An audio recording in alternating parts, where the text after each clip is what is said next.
రఘురామకృష్ణంరాజు గారి issue sir. మీరెళ్లి స్వయాన ఆయన్ని కలిసారు రఘురామకృష్ణంరాజు గారిని. చాలామంది ఆంధ్రప్రదేశ్ వ్యాప్తంగా ఎవరైతే రఘురామకృష్ణంరాజు గారు నరసాపురం నుంచి పోటీ చేస్తారో లోక్‌సభకు అనుకున్నారు. బట్ అది బీజేపీకి వెళ్ళింది. అక్కడ వేరే అభ్యర్థిని పెట్టారు. బట్ బయట నుంచి వస్తున్న సమాచారం ప్రకారం ఆయన టీడీపీ తరపున అసెంబ్లీకి ఎళ్ళబోతున్నారు. ఇంకా ఫేస్ టు ఫేస్ అంటే లోక్‌సభలో ఉంటేనే జగన్మోహన్ రెడ్డికి చెమటలు పట్టించిన పరిస్థితి. ఫేస్ టు ఫేస్ జగన్‌తో ఫైట్‌కి దిగబోతున్నారు అన్నట్టుగా తెలుస్తుంది. మీరు మాట్లాడారు. ఏం జరగబోతుంది దాని మీద జనాలను చాలా ఉత్కంఠగా ఉన్నారు. ఒకటి వాస్తవం ఏంటి అంటే మీరు చెప్పింది అక్షర సత్యం. సార్. అంటే నరసాపురం సిట్టింగ్ పార్లమెంట్ సభ్యుడిగా నరసాపురం నుంచే మరొకసారి పోటీ చేయాలని చెప్పి నన్ను ఆశించడం తప్పు కాదు. ఆయనకు అవకాశం కల్పించాల్సిన బాధ్యత కూడా భారతీయ జనతా పార్టీ నాయకత్వం మీద ఉంది సార్. ఎందుకు అనంటే కూటమిలో వాళ్ళకి దక్కిన సీట్ అది. ఆయన సిట్టింగ్ పార్లమెంట్ సభ్యుడు. ఆయన జగన్మోహన్ రెడ్డి గారితో విభేదించున్నారు. విభేదించ ఉండటమే కాదు, ఎందుకు విభేదించారు? భారతీయ జనతా పార్టీ నాయకత్వం కూడా పునరాలోచించుకోవాల్సిన అంశం ఏంటి అంటే జాతీయ విద్యా హక్కు చట్టం బిల్లు పార్లమెంట్లో ప్రవేశపెట్టిన సందర్భంగా పార్లమెంటులో భారతీయ జనతా పార్టీ ప్రభుత్వం ప్రవేశపెట్టిన జాతీయ విద్యా హక్కు చట్టాన్ని సమర్థిస్తూ ఈయన చేసిన ప్రసంగం. అంటే 1వ తరగతి నుంచి 8వ తరగతి వరకు మాతృభాషలోనే విద్యాబోధన జరగాలి అని చెప్పని ప్రతిపాదించిన జాతీయ విద్యా హక్కు చట్టాన్ని ఈయన లెట్ అండ్ స్పిరిట్ తోటి బలపరిచారు. ఈయన కూడా 8వ తరగతి వరకు మాతృభాషలో విద్యాబోధన జరగాలి అని చెప్పని ప్రసంగించారు. ఇది తమ పార్టీ ఐడియాలజీకి భిన్నం. తాము తెలుగు మీడియం బదులు ఇంగ్లీష్ మీడియం ప్రతిపాదిస్తున్నాం. మీరు మన పార్టీ లైన్కి వ్యతిరేకంగా ఏ విధంగా ప్రసంగిస్తారు అని చెప్పని జగన్మోహన్ రెడ్డి గారు రఘురామకృష్ణరాజు గారితో విభేదాలు అక్కడ మొదలైనవి. అంటే భారతీయ జనతా పార్టీకి మద్దతు తెలపటం వల్ల జగన్మోహన్ రెడ్డి గారితో ఆయనకి విభేదాలు మొదలైనవి.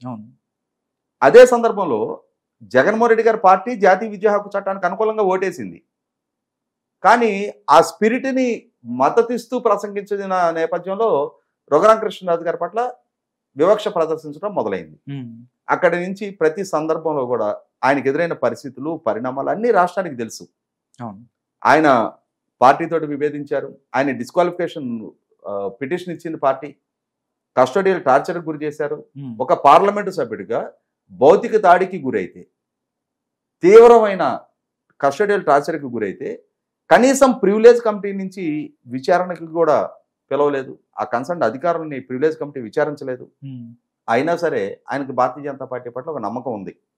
ఇవాళ జగన్మోహన్ రెడ్డి గారిని కట్టడి చేయాలన్నా, విధ్వంసానికి గురైన ఆంధ్రప్రదేశ్ రాష్ట్రాన్ని పునర్నిర్మాణం జరగాలి అన్నా కూడా తెలుగుదేశం జనసేన కూటమికి భారతీయ జనతా పార్టీ కూడా తోడైతేనే సాధ్యం. కేంద్రంలో మరొకసారి భారతీయ జనతా పార్టీని అధికారంలోకి రావడానికి ఆస్కారం ఉంది కాబట్టి వారి మద్దతు అండదండలు ఆంధ్రప్రదేశ్ రాష్ట్రానికి అవసరం అని చెప్పని గుర్తెరిగారు. కాబట్టి ఆయన ఒక రకంగా ఇప్పుడు సాధ్యపడిన కూటమి సుసాధ్యం కావడానికి కీలకంగా పనిచేసిన నాయకుడు రఘురామకృష్ణరాజు గారు. ఇటువంటి పరిస్థితుల్లో అంటే కూటమిలో చర్చిస్తున్న సందర్భంగా తెలుగుదేశం పార్టీలో ఆయన జాయిన్ కావాలి అనుకున్నప్పుడు చంద్రబాబు నాయుడు గారి నుంచి వచ్చిన సలహా ఏంటి అంటే నరసాపురం గతంలో కృష్ణరాజు గారు గెలుస్తున్నారు భారతీయ జనతా పార్టీ తరఫున. రేపటి రోజున నరసాపురం భారతీయ జనతా పార్టీ కోటాలోకి వెళ్ళే ఆస్కారం ఉంది. ఇప్పుడు మీరు తెలుగుదేశం పార్టీలో జాయిన్ అయితే ఆ సీటు భారతీయ జనతా పార్టీకి వెళ్తే మళ్ళీ ఇబ్బందికరమైన పరిస్థితి ఎదురవుద్ది. కాబట్టి కొంచెం వెయిట్ చేయండి అని చెప్పని సలహా ఇచ్చినట్టుగా రఘురామకృష్ణరాజు గారు మాకు చెప్పడం జరిగింది. Okay sir.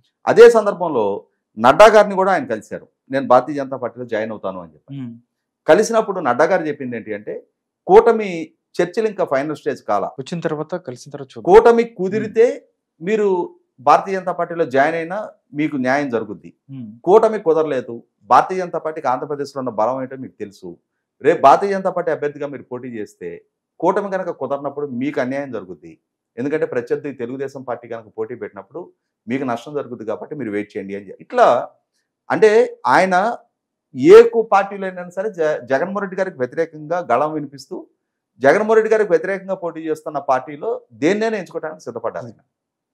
అయితే ఇక్కడ ఈ చర్చలో కొలికి రాని నేపథ్యంలో కొంచెం ఆయన్ని వేచూత ధోరణి ప్రదర్శింప చేశారు.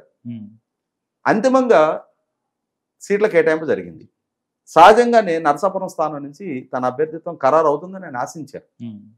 ఇక్కడ భారతీయ జనతా పార్టీ స్థానిక నాయకులు ఏం చెప్తున్నారు? ఆయన భారతీయ జనతా పార్టీలో అధికారికంగా చేరలేదు కాబట్టి మేము కేటాయించలేదు అంటున్నారు. ఇక్కడ ఆ వాదన అర్ధరహితం. ఎందుకనంటే తిరుపతి పార్లమెంట్ స్థానం ఇప్పుడు గూడూరు ఎమ్మెల్యేగా వరప్రసాద్ గారికి కేటాయించారు. ఆయన గతంలో వైసీపీ ఎంపీ, ఇప్పుడు వైసీపీ ఎమ్మెల్యే. ఆ రోజు ఉదయమే భారతీయ జనతా పార్టీలో జాయిన్ అయ్యారు. మధ్యాహ్నానికి సీట్ ఖరారు చేశారు. అంటే ప్రీ డిటర్మైన్డ్ డేషన్ అది. అవును, ఆయనకి సీట్ ఇవ్వాలనేది ఒక నిర్ణయానికి వచ్చిన తర్వాత ఆయన పార్టీలో చేర్చుకున్నారు. రఘురామకృష్ణరాజు గారు ప్రభుత్వానికి వ్యతిరేకంగా 4 సంవత్సరాలుగా గళం వినిపిస్తా ఉన్నారు. ఇటువంటి సందర్భంలో ఖచ్చితంగా ఆయన అకామిడేట్ చేయాల్సిన బాధ్యత భారతీయ జనతా పార్టీ నాయకత్వం మీద ఉండేది.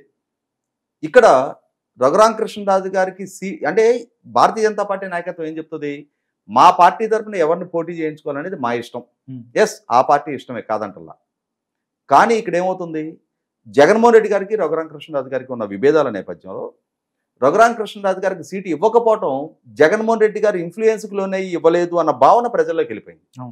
తెలుగుదేశం, జనసేన, భారతీయ జనతా పార్టీ కలిపి కూటమిగా జగన్మోహన్ రెడ్డి గారికి వ్యతిరేకంగా పోటీ చేస్తున్నా ఈ రోజుకి భారతీయ జనతా పార్టీలోని అభ్యర్థుల్ని జగన్మోహన్ రెడ్డి గారు నిర్ణయిస్తున్నారన్న భావన ప్రజల్లోకి చాలా బలంగా వెళ్ళింది.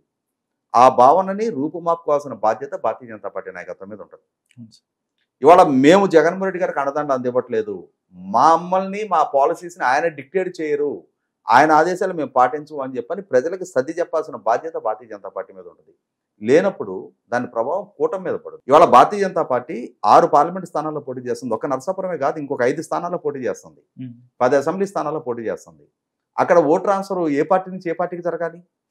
భారతీయ జనతా పార్టీకి ఉన్న ఓటు బ్యాంక్ ఎంత అనేది వాళ్ళ జాతీయ నాయకత్వానికి కూడా తెలుసు. ఇక్కడ అయినా సరే కూటమి మద్దతుతోటి వాళ్ళు 6 పార్లమెంట్ స్థానాల్లో పోటీ చేస్తున్నప్పుడు కూటమిలో భారతీయ జనతా పార్టీ జగన్మోహన్ రెడ్డి గారితో సెయిల్ అవుతుంది, ఇంటర్నల్గా మనతోటి బాహాటంగా స్నేహం ప్రదర్శిస్తున్నా కూడా అంతర్గతంగా జగన్మోహన్ రెడ్డి గారి పట్ల అదే ప్రేమావాత్సల్యం ప్రదర్శిస్తున్నారన్న భావన తెలుగుదేశం జనసేన శ్రేణుల్లో బలపడితే రేపు ఓట్ ట్రాన్స్ఫర్ జరుగుద్దా?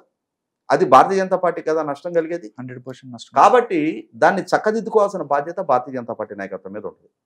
ఇదే సందర్భంలో రఘురామకృష్ణరాజు గారు అటు చంద్రబాబు నాయుడు గారు, పవన్ కళ్యాణ్ గారి పట్ల కూడా చాలా కాన్ఫిడెంట్గా ఉన్నారు.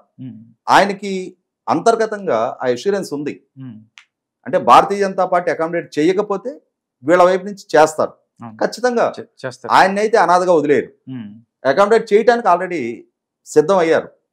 ఇంటర్నల్గా ఏ నియోజకవర్గం, అసెంబ్లీకా పార్లమెంట్కి అయితే తెలుగుదేశం అభ్యర్థిగా పోటీ చేయాలి, అసెంబ్లీకి అయితే జనసేన పార్టీ నుంచి పోటీ చేయటం, ఇది చర్చలు నడుస్తూ ఉన్నాయి. ఓకే, లేదు తెలుగుదేశం అభ్యర్థిగానైనా సరే అసెంబ్లీకి పోటీ చేయొచ్చు. అంటే అసెంబ్లీకి పోటీ చేయటమా, పార్లమెంట్కి పోటీ చేయటమా, తెలుగుదేశం అభ్యర్థిగా పోటీ చేయటమా, జనసేన అభ్యర్థిగా పోటీ చేయటమా, ఈ కీలకమైన ఈ చర్చ అధినాయకుల స్థాయిలో జరుగుతుంది. ఓకే, అటు చంద్రబాబు నాయుడు గారు, పవన్ కళ్యాణ్ గారు ఇద్దరు కూడా ఆయన అకామిడేట్ చేయడానికి సిద్ధంగా ఉన్నారు. ఇటువంటి సందర్భంలో రఘురామకృష్ణరాజు గారు కూడా కొంత సంయమనం పాటించాలి. నిన్న మహాన్యూస్ తోటి ఒక ఇంటర్వ్యూ ఇచ్చారు. ఆ ఇంటర్వ్యూ సందర్భంగా చంద్రబాబు నాయుడు గారిని కించపరుస్తూ ఒక వ్యాఖ్య చేశారు అని చెప్పని తెలుగుదేశం శ్రేణులు నిన్నటి నుంచి చర్చించుకుంటా ఉన్నాయి. ఖచ్చితంగా ఆయనకి ఎదురైన అన్యాయం దృష్ట్యా ఆయన ఎమోషనల్గా కొంత బరస్ట్ అవుతారు. ఇటువంటి సందర్భంలోనే ఆ రాజనీతిజ్ఞత, ఆ స్థితపరిజ్ఞత ప్రదర్శించాల్సిన అవసరం ఉంటుంది. ఖచ్చితంగా బ్యాలెన్స్డ్గా ఉండాల్సిన అవసరం ఉంటుంది. ఆయన వయసు రీత్యా కానీ, అనుభవం రీత్యా కానీ, స్థాయి రీత్యా కానీ ఒక మెచ్యూర్డ్ పర్సన్. అటువంటి ఆయన నుంచి హుందాయన నడవడికే ఆశిస్తారు. ఖచ్చితంగా ఆయన వైపు నుంచి ఆ విధంగా ఇంకొంత బ్యాలెన్స్డ్గా ఉంటారని చెప్పని తెలుగుదేశం జనసేన కూటమి నుంచి ఆయన పోటీ చేయడం ఖాయం అనేది నాకున్న స్పష్టమైన సమాచారం. నేను రాజుగారితో మాట్లాడా, వారికి చెప్పాల్సింది చెప్పా, వారు చెప్పేది వారు చెప్పారు. అక్కడ వరి అవ్వాల్సిన నష్టం లేదు.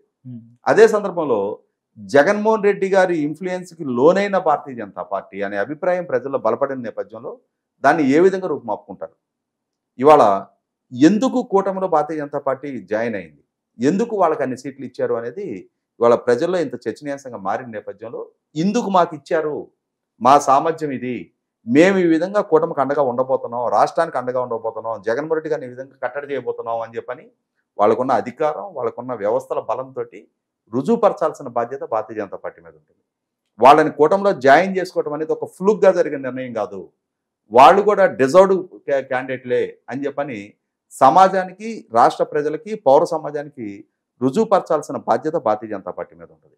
ఖచ్చితంగా ఆ యాంబియన్స్ క్రియేట్ చేసే దిశగా అడుగులేస్తారని ఈరోజు వాళ్ళు మోస్తున్న నిందని చర్యల పరంగా, ఎందుకంటే ఇంకా మాటల పరంగా ప్రజలు వినడానికి సిద్ధంగా లేరు, చర్యల పరంగా కఠినమైన చర్యలు తీసుకుంటేనే ఇప్పుడు జరుగుతున్న ఉల్లంఘనని కట్టడి చేసే దిశగా చర్యలు తీసుకుంటేనే భారతీయ జనతా పార్టీ పట్ల విశ్వాసం కలుగుద్ది. అప్పుడు ఆ కూటమి అనే దానికి ఒక అర్థవంతంగా ప్రజలు ఆశీర్వదిస్తారు తప్ప, లేదు అని అంటే భారతీయ జనతా పార్టీ గతంలో ఎటువంటి పరిస్థితులు ఎదురైందో అంతకంటే భిన్నమైన పరిస్థితులు ఇప్పుడు కూడా ఏమి అంతకన్నా మెరుగైన ఫలితాలు అందుకోదు.